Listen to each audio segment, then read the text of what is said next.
మాటకు బ్రాణము సత్యము, కోటకు బ్రాణంబు సుబట కోటి దరిత్రీన్. బోటికి బ్రాణము మానము, చీటికి బ్రాణంబు వాలు సిద్ధము సుమతి. దీని అర్థమేంటి జేజీ? దానికి అర్థము, కోటకి సైనికులు, స్త్రీకి శీలం, పత్రానికి సంతకం ఎంత ముఖ్యమో మనిషి సత్యం పలకడం కూడా అంతే ముఖ్యమని.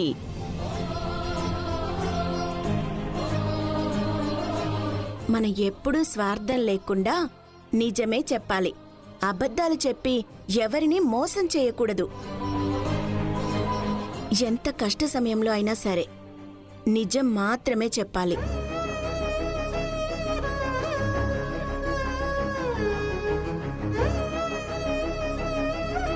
అబద్ధం చెప్తే ఏమవుతుంది నానమ్మ?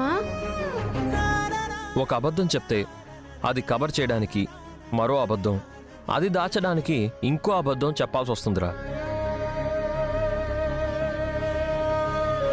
అలా అబద్ధాలు చెప్పుకుంటూ పోతే చివరికి మన జీవితమే ఒక పెద్ద అబద్ధంగా మారిపోతుంది.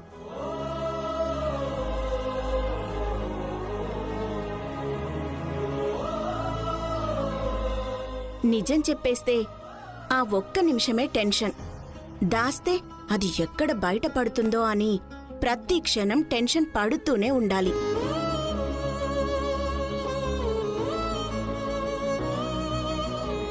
నానమ్మా, నువ్వెప్పుడు నిజమే చెప్తావా? అబద్ధం ఎప్పుడు చెప్పవా? ఒకటి అరా తప్ప ఎప్పుడు నిజమే చెప్తాను. అందులోనూ మీ తాతయ్య దగ్గర మాత్రం నేను ఎప్పుడూ అబద్ధం చెప్పలేదు, చెప్పను కూడా అసలా.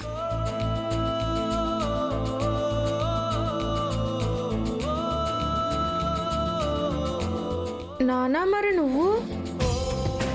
నేనంత గుడ్ బాయ్ అయితే కాదురా. ఏదైనా తప్పనిసరి పరిస్థితి వస్తే మాత్రం చెప్పేస్తా. అది తప్పు కదా డాడీ.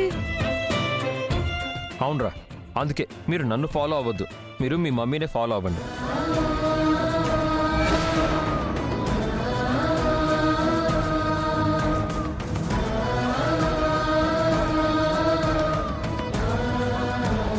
మీ మమ్మీ ప్రాణం పోయినా సరే అబద్ధం చెప్పదని నేను స్ట్రాంగ్గా నమ్ముతాను. ఏమంటావు సింధు?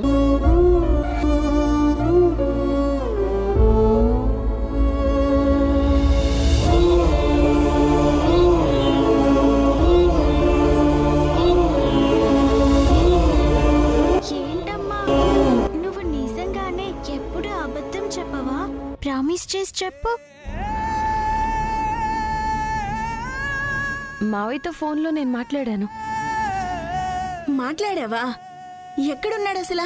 యష్ బెయిల్ మీద ఉన్నాడు కదా, తను రివాల్వర్తో వెళ్ళాడు.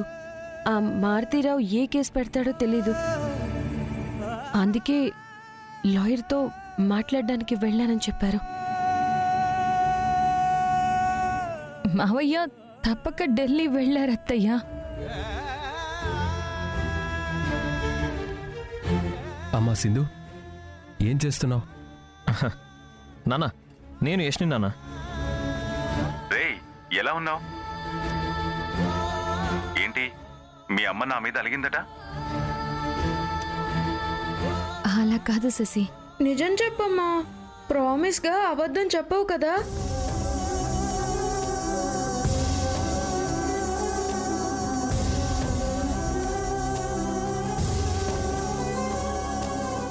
ఎందుకు చెప్పను? అంటే అవసరాన్ని బట్టి. అదేం లేదు శశి, మీ అమ్మ నోటి నుంచి అబద్ధం రానే రాదు. నాకు తెలుసు కదా తన గురించి. తను చాలా ముక్కుసూటి మనిషి.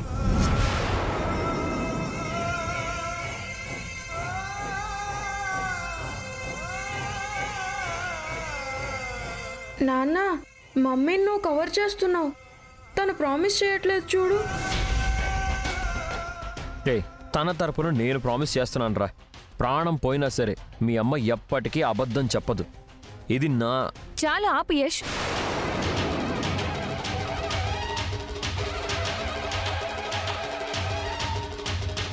చిన్నపిల్లల దగ్గర ఏంటి ప్రామిస్లు? శశిరిషి, ఇక చాలు, వెళ్ళి పడుకోండి, టైం అవుతోంది. వెళ్ళండి లోపలికి.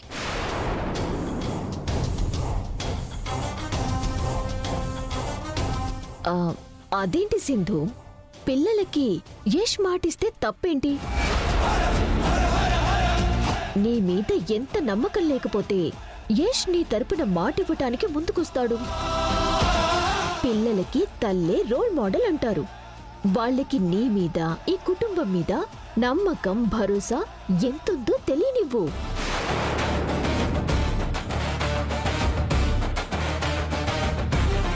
నువ్వు ఎలాగో అబద్ధం చెప్పావు కదా, మరి ఎందుకు టెన్షన్ పడుతున్నావు? ఒకవేళ ఏమైనా దాస్తున్నావా?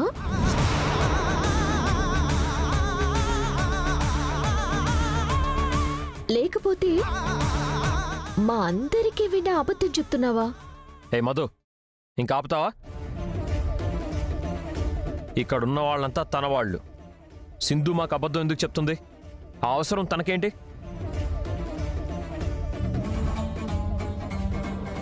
ఆ, అది సింధుని చెప్పమనండి.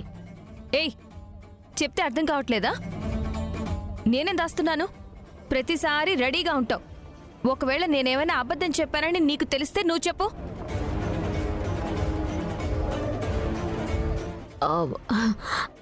అబే, నాకేం తెలుసు సింధు? మరి తెలియనప్పుడు ఏదో దాస్తున్నట్టు ఎందుకు విషయాన్ని లాగుతున్నావు?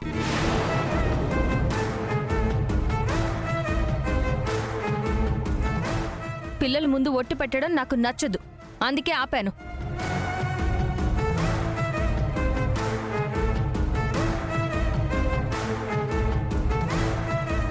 శశిరిషి, మీరు లోపలికి వెళ్ళండి. అది కాదమ్మా. ఏ, ఏంట్రా మీరు? చెప్తుంటే అర్థం కావడం లేదా?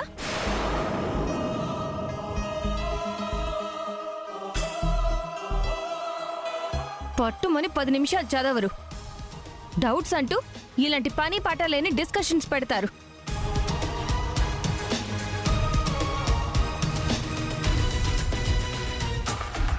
ఎవరి ఇంట్లో నిజాలు చెప్తున్నారో, ఎంతవరకు చెప్తున్నారో తెలుసుకుని మీరేం చేస్తారా?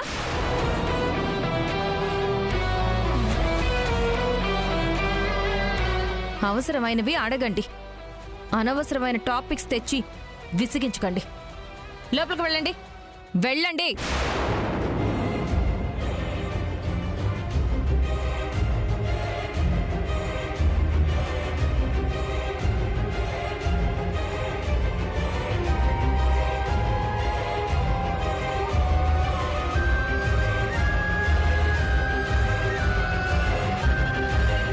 ఇప్పుడు పిల్లల మీద ఎందుకు అంతలా అరిచావు సింధు?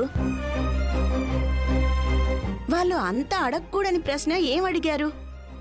ఏమైంది నీకు? నాకేమవుతుంది అత్తయ్య? నేనేం చేశాను? ఆయన ఎందుకెంత చిన్న విషయానికి అనవసరంగా రాద్ధాంతం చేయడం? వదిలేయండి, నాకు పనుంది.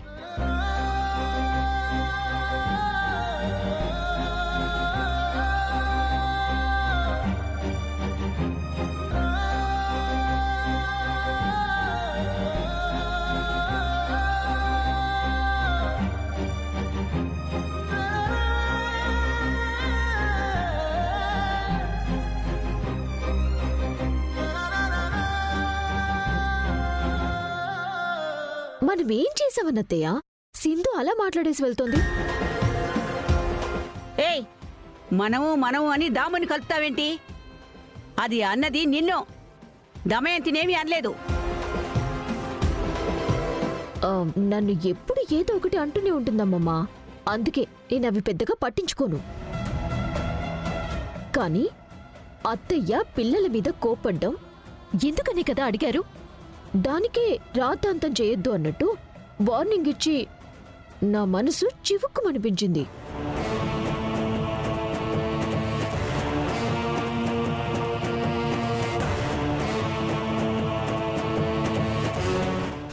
అంతకు ముందేమో యష్ ఇలా ఆవేశపడేవాడు. ఈ మధ్య సింధులో అది గమనిస్తున్నాను. మావయ్య గురించి అడిగితేనేమో ఏది సరిగ్గా చెప్పదు.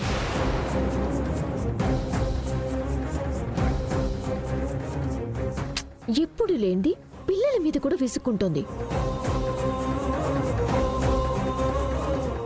ఎక్కడికి వెళ్తుందో, ఎవరిని కలుస్తుందో ఏమీ చెప్పటం లేదుగా.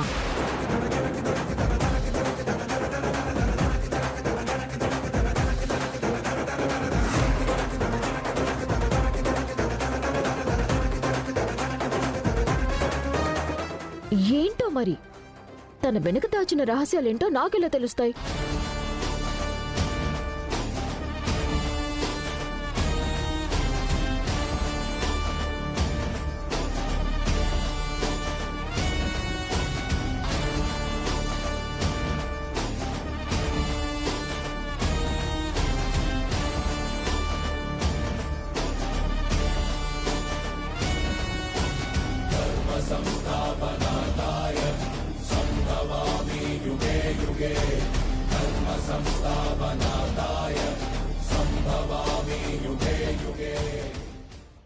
ఈ మధు మరీ అతి చేస్తుంది. దీనికేదో తెలిసినట్టుంది. ఆ విషయం బయట పెట్టాలని చూస్తుంది. అందుకే సింధుని కావాలనే కెలుకుతుంది. హ, దీని సంగతి తేల్చాలి.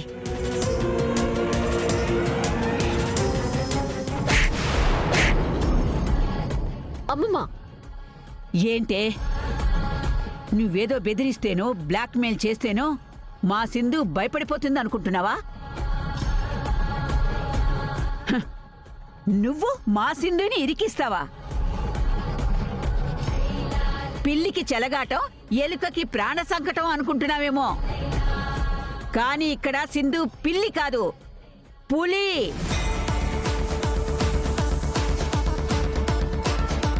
తను భయపెట్టే రకమే కానీ భయపడే రకం కాదు. అది అమ్మమ్మ, నేను నోర్మై, నువ్వేదో ప్రాణాలు తీసుకుంటానని పొడుచుకుని డ్రామాలాడి చీకట్లో డ్రామాలు చేసినంత మాత్రాన తాను నీకు బెండైపోయి నువ్వు చెప్పిందల్లా వింటుంది అనుకుంటున్నావా? హ, కుక్క కాటుకి చెప్పు దెబ్బ ఎలా ఉంటుందో నీకిప్పుడు రుచి చూపించబోతుంది. నువ్వు నమ్ముకున్న ఆ మారుతీరావు కోమాలోకి పోయాడు. ఆ పొలిటీషియన్ పత్తా లేకుండా పోయాడు. నీ భర్త నిన్ను చీకొట్టి విడాకులిస్తానన్నాడు. నువ్వు అడ్డం పెట్టుకున్న ఆరాధ్య కూడా చీపో అంది. ఈ టైంలో సింధు ఒక్క మాట, ఒకే ఒక్క మాట, అత్తయ్య ఇది మనకి వద్దు అంటే అందరం కలిసి నిన్ను గడప బయటికి గెంటేసేవాళ్ళం. కానీ సింధు నిన్నెందుకు ఆపిందో తెలుసా? చెప్పిందిగా, తను పబ్లిక్గా డబ్బులు ప్లాట్లు పంచడం నా కళ్ళారా చూడటం కోసమని. ఒసే పిచ్చిదానా, అదొక్కటే కారణం కాదే, అంతకు మించిందుంది. అంతకు మించిందా? ఏంటది? నా కొడుకిచ్చిన మాట. మాట కోసమా? అవునే, 1000 అబద్ధాలాడైనా ఒక పెళ్లి చేయమన్నారు. నువ్వు అదే చేశావు.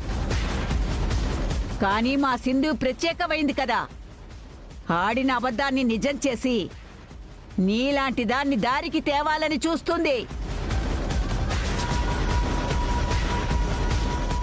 ఏంటి, అర్థం కాలేదా?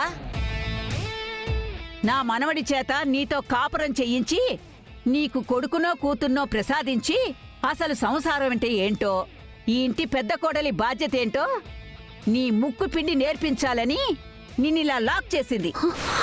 అంటే మీరు నన్ను ఇక్కడ బంధించారా? బంధించడం కాదు మధు, సంకెళ్ళు వేశాం. నువ్విక్కడికి వచ్చానని సంబరపడిపోతున్నావేమో. వెళ్ళలేవు అన్న సత్యాన్ని తెలుసుకో.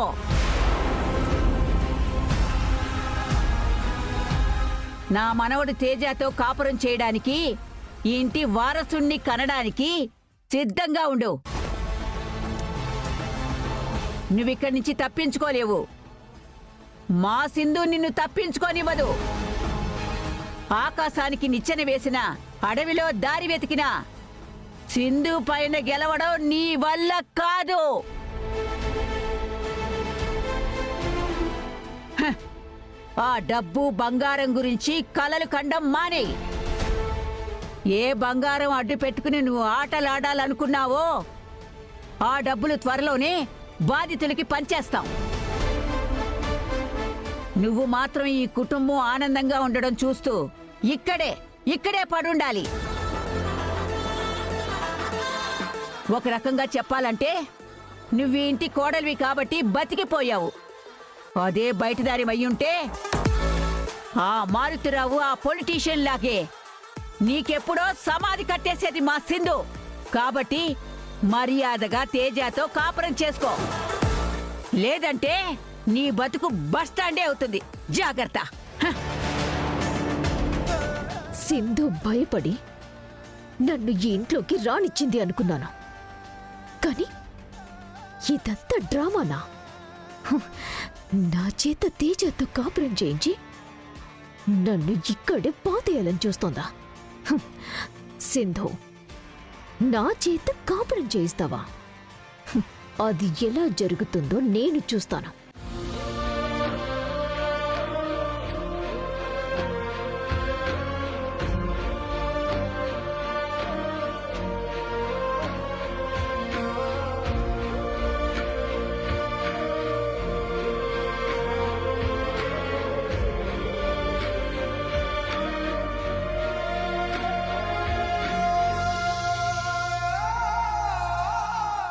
ఒకవేళ నేనేమైనా అబద్ధం చెప్పానని నీకు తెలిస్తే నువ్వు చెప్పు.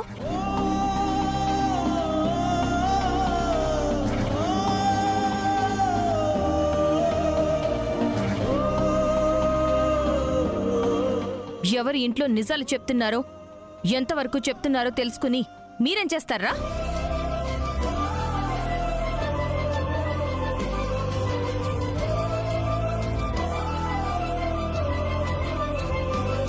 అత్తయ్య పిల్లల మీద కోపడ్డం ఎందుకని కదా అడిగారు. దానికే రాతాంతం చేయొద్దు అన్నట్టు వార్నింగ్ ఇచ్చి నా మనసు చివుక్కుమనిపించింది.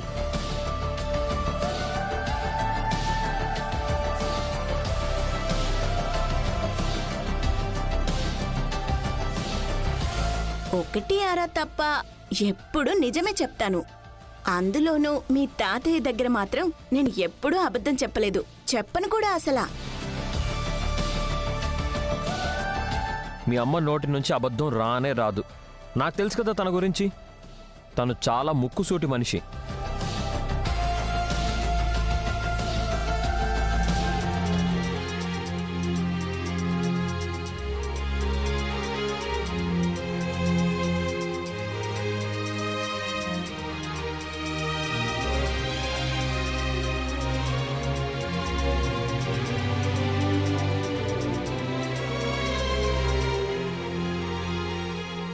ఏంటమ్మా సింధు, నువ్విలా నీరసపడిపోతే ఎలా?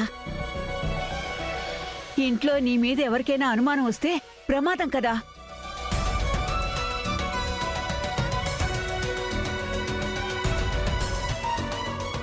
ఏంటమ్మా, దేని గురించి అంతలా ఆలోచిస్తున్నావు?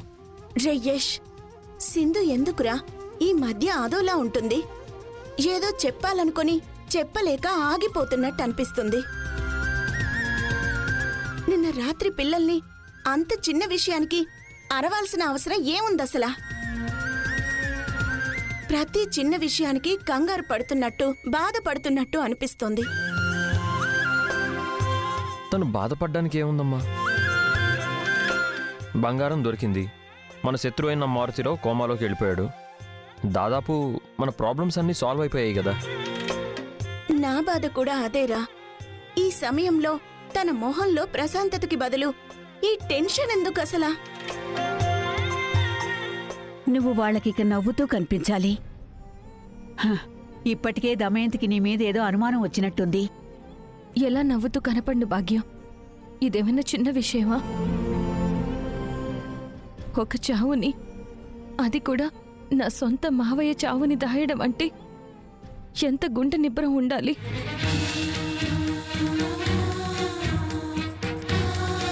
మనకి ఉన్న సమస్యలు తీరాయో లేదో నాకు తెలియదు, కానీ సింధు కళ్ళల్లో మాత్రం మునుపటి ఆనందం మాత్రం కనిపించడం లేదురా. ఎప్పుడూ ప్రశాంతంగా ఉండే తన కళ్ళల్లో ఏదో తెలియని ఆందోళన కనిపిస్తుంది. ఏదో పోగొట్టుకున్నట్టు, ఎవరికీ చెప్పుకోలేక లోపల నలిగిపోతున్నట్టు అనిపిస్తోంది. తను ఈ ఇంటి కోడలు మాత్రమే కాదురా, మన కష్టాలన్నీ తీర్చిన దేవత. అలాంటి తన బాధని మనం పంచుకోవాలి. నువ్వు కట్టుకున్న భర్తవి.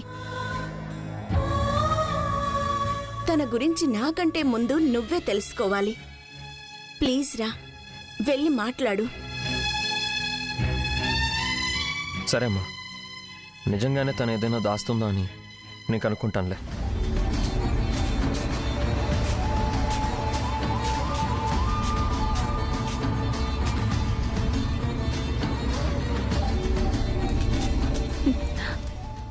ఆ భారంతో నేను నవ్వలేకపోతున్నాను. నీ బాధ నాకు అర్థమవుతుంది సింధు. కానీ ఇవన్నీ దాటుకుని నువ్వు నిబ్బరంగా కనిపించాలి.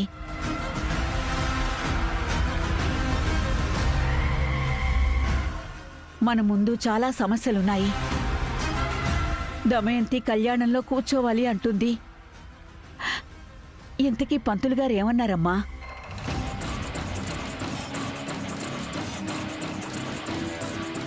ఎట్టి పరిస్థితుల్లోనూ మనం ఆ పీటల మీద కూర్చోకూడదు కదా. ఆ కార్యక్రమం ఆపే విషయం మాట్లాడావా? పంతులు గారితో అన్నీ మాట్లాడాను. అపచారం జరగకుండా ఆ కళ్యాణాన్ని ఆపాల్సిన బాధ్యత నాదే. అలాగే మావయ్యకి జరగాల్సిన పిండ ప్రదానాన్ని జరిపించాల్సిన బాధ్యత కూడా నాదే. నువ్వేం కంగారు పడకు.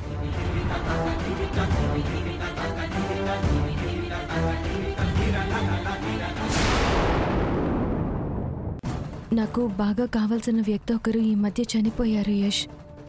ఆ పిండ ప్రదానం నేను జరిపిస్తానని మాటిచ్చాను. నా తరపున నువ్వు ఆ కార్యం చెయ్యాలి యష్. పిండ ప్రధానమే కదా, చెయ్యరా?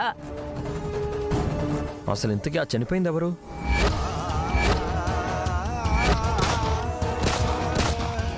అసలు ఎలా చనిపోయారు?